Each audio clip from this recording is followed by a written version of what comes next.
There's a number that defines the American military's relationship with air defense.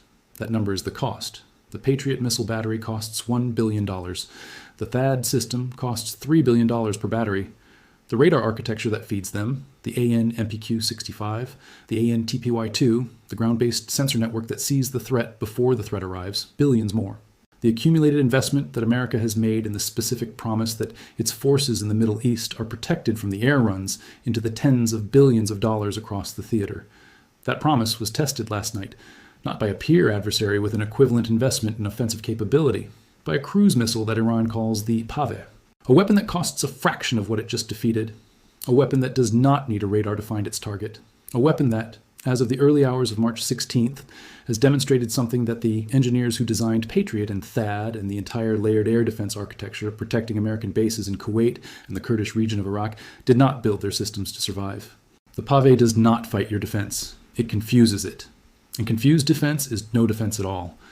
Let me tell you what happened in the 49th wave of Operation True Promise, because Wave 49 is not a number anymore. It is a category. Before last night, the waves of this operation were variations on a known theme: ballistic missiles, drone swarms, combinations of the two designed to saturate intercept capacity and find the gaps between the layers. American defense planners had developed responses to those combinations. The responses were imperfect, and the losses were real, but the architecture was recognizable. The threat came from a direction, at an altitude, with a signature that the radar could process and the interceptor could engage. Wave 49 was different. Wave 49 introduced the Paveh into the operational equation. And the Paveh does not behave like anything the Patriot battery operators in Kuwait were trained to engage. It does not behave like anything the THAAD radar picture was designed to resolve. It behaves like something that was engineered specifically by people who spent 20 years studying exactly how Patriot and THAAD work, exactly what their radar can see, exactly where their coverage ends, and exactly how to build a weapon that lives in the space between those boundaries. The Paveh is a cruise missile, subsonic, terrain-hugging, with a range of 1,650 kilometers that puts every American base in the theater inside its operational envelope, without the launch platform leaving Iranian airspace. But the range is not the story. The altitude is the story. The Paveh flies at extremely low altitude, meters above the terrain, following the contours of the ground, with a navigation system that uses the landscape itself as cover. And the physics of radar coverage at low altitude creates a problem that no amount of investment in high-altitude interception solves. Radar works in line of sight.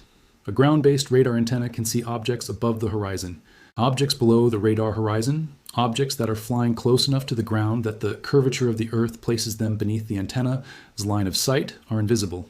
They are not hidden by stealth coatings or electronic jamming. They are hidden by geometry, by the simple, unavoidable, billion-dollar resistant fact that the Earth curves and radar cannot see around it. The Paveh flew in that geometry last night. It flew in the space beneath the radar horizon of the Patriot batteries and the THAAD systems that were positioned to protect the bases it was targeting. The radars were on. The power was running.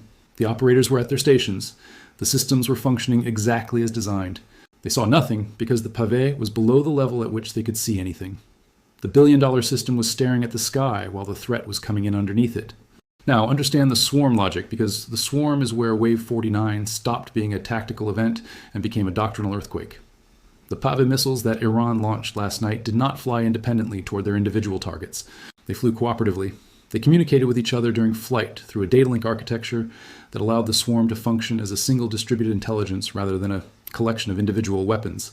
And that cooperative engagement capability produced a tactic that the Patriot battery operators in Kuwait encountered last night for the first time in a live combat environment. Some missiles climbed, deliberately, intentionally abandoning the low altitude profile that made them invisible to radar, rising into the detection envelope of the Patriot systems, presenting a radar return, triggering an engagement sequence, becoming visible. The Patriot radar sees the climbing missiles. The radar tracks them. The fire control system computes intercept solutions. The operators initiate engagement sequences. The interceptor missiles launch. The engagement capacity of the battery is committed to the threat that the radar has identified. The fire control system is classified as the priority. And while all of that is happening, while the Patriot battery is processing the engagement, while the interceptors are in the air chasing the missiles that chose to be seen, the missiles that chose to remain invisible are still flying, still terrain-hugging, still below the radar horizon, still navigating toward the target that the swarm designated as the primary objective before the first decoy climbed into detection range. The decoys drew the fire. The hunters flew through the gap that the fire created. This is not improvisation. This is not an opportunistic exploitation of a vulnerability that Iran discovered during the engagement. This is a tactic that was designed, modeled, and rehearsed against a simulated Patriot engagement envelope. The cooperative engagement capability exists because Iranian engineers built a data link into the Paveh, specifically to enable this coordination. The decoy behavior exists because Iranian operational planners understood that the Patriot battery has a finite engagement capacity, and that capacity can be manipulated by a threat that is willing to sacrifice some of its own missiles to create the engagement window that the surviving missiles exploit.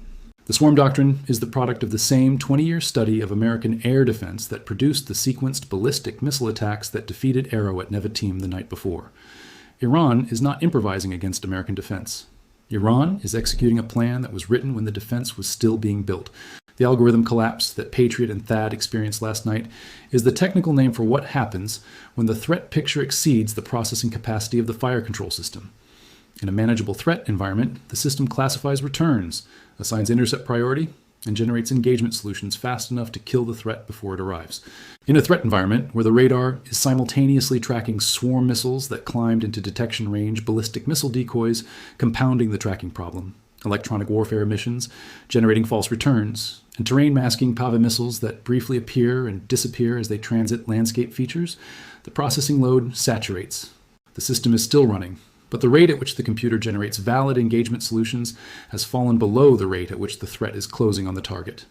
Interceptors launch into geometries the threat has already vacated. The missiles that the algorithm deprioritized because the decoys consumed its processing cycles reach the target before the system recovers. The operators watch screens full of returns they cannot resolve without the computer. In a system where the computer has degraded to operational irrelevance, they are alone with a threat picture they cannot read in the time available. The command centers and logistics depots at the targeted bases did not survive that moment. Now understand what the Paveh's operational debut means for every American base in the theater that is currently relying on Patriot and THAAD for its air defense, because the vulnerability that the Paveh exploited last night is not a software bug that can be patched with a firmware update. It is not a tactical error by the battery operators that additional training can correct. It is a physical and computational limitation built into the architecture of the defense at the level of radar physics and processing hardware. The low altitude coverage gap exists because ground-based radar cannot see below its horizon. Closing that gap requires either airborne radar platforms that can look down at low altitude threats, which means aircraft or aerostat systems that are themselves vulnerable to the same threat environment, or a fundamentally different sensor architecture that provides continuous low-altitude coverage across the entire approach envelope of the base being defended. Neither option is available in Kuwait or the Kurdish bases on a timeline that addresses the threat that flew last night. The algorithm saturation problem exists because the Patriot fire control computer was sized and programmed for a threat environment that did not include cooperative swarm behavior at the scale Iran demonstrated last night. Upgrading the processing capacity and the engagement logic to handle the Paveh swarm tactic is a hardware and software development program measured in years, not weeks. The bases that were hit last night will be defended tomorrow by the same Patriot batteries, with the same low-altitude coverage gap and the same saturation threshold that the Paveh crossed last night. Iran knows this. The operational logic of Wave 49 was not to destroy American air defense in a single night. It was to demonstrate, in the most unambiguous possible way, that the air defense protecting American forces in the theater has a ceiling that the Paveh can reach, that the investment in Patriot and THAAD does not produce an impenetrable shield. It produces an expensive system with specific, identifiable, exploitable limitations that a weapon costing a fraction of its targets has now demonstrated the ability to exploit in a live combat environment. The demonstration was the point. Every base commander in the theater is now calculating their exposure to a weapon that their primary air defense system cannot reliably engage. Every operational plan that depended on those bases remaining functional has a new variable in it. Every logistics chain that runs through Kuwait, every command and control architecture that routes through the Kurdish region facilities, every piece of American operational infrastructure in the theater that assumed Patriot and THAAD would hold is now being reassessed against the operational reality that Wave 49 produced. China is watching. Russia is watching. Every military that has been building low-altitude cruise missile programs and studying cooperative engagement architectures is watching a live combat test of the doctrine they have been developing in classified planning rooms for a decade. The Paveh is not the most sophisticated cruise missile in existence. What it demonstrated last night is that the doctrine works. That terrain-hugging flight combined with cooperative decoy behavior and swarm-scale saturation can defeat Patriot in a real operational environment against real operators.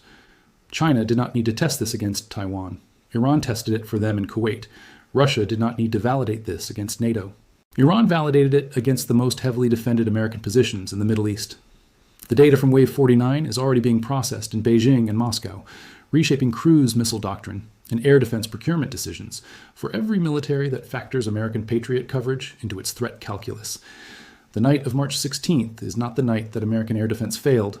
It is the night it demonstrated, in front of every government on Earth, that it has a boundary. That boundary is not the ceiling of the radar, not the range of the interceptors.